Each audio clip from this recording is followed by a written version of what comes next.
As we mentioned, one of the first parts of the user story syntax is a role. And you may have multiple roles for your application. And you should. There's multiple people that should be using it, and multiple types of people. So you might have something like a frequent shopper or a one-time shopper. That's a role, and there are different things that each one of those roles would want. A frequent shopper might be more interested in signing up for email notifications or suggested shopping, where a one-time shopper probably wants to get in and out as fast as possible. A persona is an actual fictional implementation of that role. So you can see here we have Susie Power Shopper and Johnny One-Timer. And you can give these people names, you can give them silly pictures off the internet, you can give them some more background about their history, and it helps the developers and anyone else on the team think about the actual customer they're developing this for. So once you've determined your business value, you're going to want to assign some actual business value metric to these stories. Here's one technique to do that. Take all your stories on cards and then throw them up on a wall in the order of which one's most valuable. The most valuable at the top, least valuable at the bottom. And there's a couple of ways you can assign numeric values to this. One technique is you have 100 points to spend, and you have to spend that across these 4 cards. So you give the top one 50, next one 25, 15, and 10, totaling for 100 points. This is a great technique to use when people are trying to make everything the highest value. This makes them have to distribute those value points across multiple cards.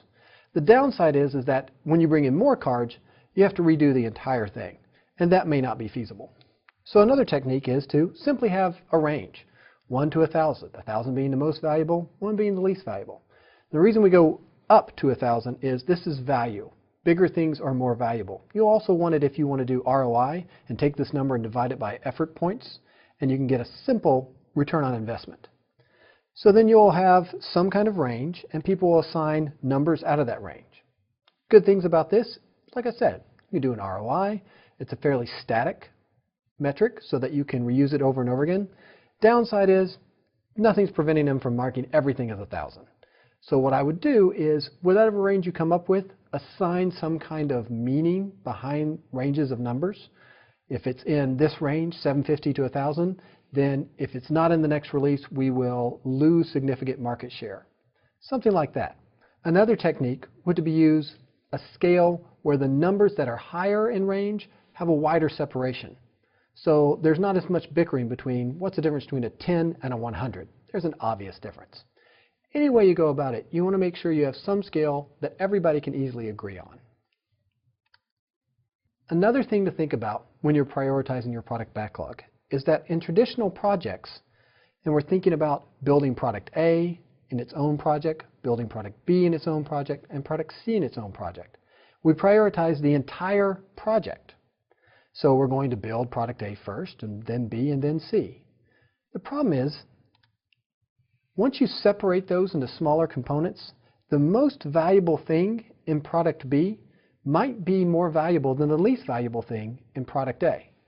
And since we're all about doing the most valuable thing, you can create what's called an enterprise product backlog, where you kind of abandon the idea of project, and you're just doing a constant work stream of the most valuable things, no matter which project or product those come from.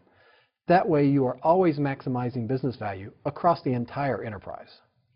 I was working for a company who was building an online catalog, much like we're talking here. Here comes marketing, and they have an idea of getting more information about their users. So they want to add some steps to our registration process where we'll get this information about their likes, their dislikes, categories of things they might like to purchase in the future. Seems like a great idea. Once we start thinking about it though, and we start working in the working room where we have all these roles and personas hung up on the walls, we started to talk about Susie Power Shopper might like this, but Johnny One-Timer would hate this. He wants to get in and out as fast as possible. And if we make him fill all of this information, there's more likely going to be drop-off where people get to a certain point, say forget it, and go to another site. And we don't want that. We take that back to the marketing people, talk with our product owner, we come up with an acceptable compromise, which is still have those steps, but allow them to go from first step to the end step and surpass all of that.